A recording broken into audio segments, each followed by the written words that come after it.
Well, China has deployed naval ships near Taiwan's coast after the meeting between US House Speaker Kevin McCarthy and President Tsai in California. The vessels include an aircraft carrier which entered the Pacific Ocean for the first time. The Shandong aircraft carrier and its escort ships are training off Taiwan's east coast, and Taipei reported 3 more warships near its waters today. A large maritime patrol group has also been deployed to the central and northern parts of the Taiwan Strait. 他曾经有海航2所次，但第一次他出南海，然后在这个位置，我们是当然好像也是训练的一环，我把它判定为这样，但是因为这个时机比较敏感，所以他到这来，他是有他的用意，我们军方也在做研判。 China strongly condemns House Speaker McCarthy's meeting with President Tsai. The Chinese Foreign Ministry says Washington made a serious mistake by promoting official exchanges with Taipei. Beijing also accuses Taiwan's ruling DPP party of relying on the United States to seek independence. 美台相互勾连，以过境为幌子，纵容台独分裂分子在美国从事政治活动，开展美台官方往来，提升美台实质关系。此举严重违反一个中国原则和中美3个联合公报的规定，严重损害中方主权和领土完整，向台独分裂势力发出了严重的错误信号。中方将采取坚决有力措施，坚定捍卫国家主权和领土完整。 President Tsai says that bipartisan support from Washington shows that the island is not isolated. Beijing scored a diplomatic victory just last month when Honduras dropped its ties with Taiwan in favor of formal relations with China. House Speaker McCarthy has vowed more support for Taipei, saying that the US must continue arms sales to the island. Meanwhile, a former Taiwan President Ma Ying-jeou from the opposition KMT made a historic trip to China. And with just months to go before Taiwan's presidential election, that's in January, Victoria Jen explores the ramifications as politicking heats up in the island. There's widespread speculation that the simultaneous trips by the two leaders are part of the political jogging ahead of the presidential election. Some local media claim that President Tsai's meeting with Mr. McCarthy will be a political gain for both the ruling DPP and Taiwan. It will help pave the way for deeper collaboration between both sides, particularly with the signing of the U.S.-Taiwan bilateral trade agreement reportedly close to completion. The DPP has also been eyeing closer economic cooperation with other Western nations in face of economic pressure from Beijing. It's widely seen as Ms. Tsai consolidating her legacy before stepping down next year as she reached the term limit for the presidency. It is no secret that today, the peace that we have maintained and the democracy which have worked hard to build are facing unprecedented challenges.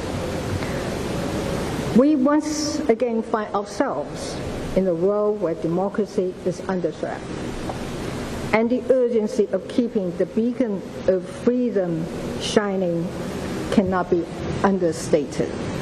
She will be keen to make a last push to ensure the DPP stays in power after the ruling party suffered a landslide defeat to the opposition KMT at the local election late last year.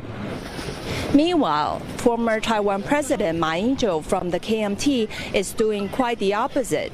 During his visit to China, he has constantly emphasized that China and Taiwan share the same history and culture and that both sides should seek peace and not war.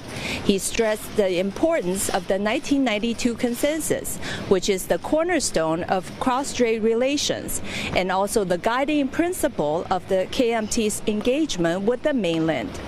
Public opinion on Mr. Ma's trip, however, remains divided. Some see his visit as an effort to reduce tensions across the strait and push forward with the KMT's political agenda when he met with China-Taiwan's Affairs Office Chief Song Tao. Others criticize his trip as kowtowing to Beijing and undermining Taiwan's sovereignty. This especially when China is ramping up military pressure and continues with its solid diplomacy by establishing diplomatic ties with Taiwan's longtime Central American ally, Honduras.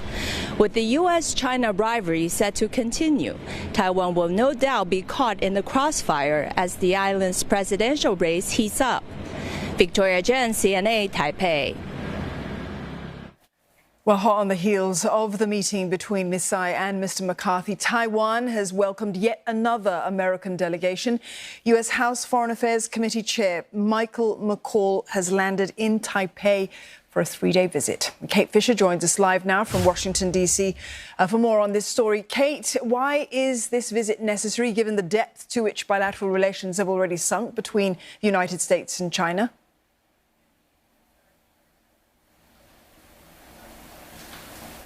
Well, I think that is just why the US sees it as so necessary. This really is kind of a flurry of diplomatic activity between the US and Taiwan at the moment, and it just reflects the seriousness with which Washington takes the rising aggression and threat that they see Beijing as posing. Michael McCaul saying that he was there with his delegation to harden Taiwan so that China would think twice about invading. He said that he was making it clear that that the US stands by you and will protect you. He later clarified that by saying that the US will train and provide arms to Taiwan and be prepared to defend it if necessary. He also said that this trip was important because they wanted to discuss not just regional security, but trade and investment with Taiwan as well. And that's something that Kevin McCarthy talked about when he stood next to President Tsai of Taiwan yesterday, was the importance as well of these kind of trade and economic ties between the two countries. It's not just a defence and China issue. Kate, thank you very much for that. Kate Fisher there in Washington, D.C.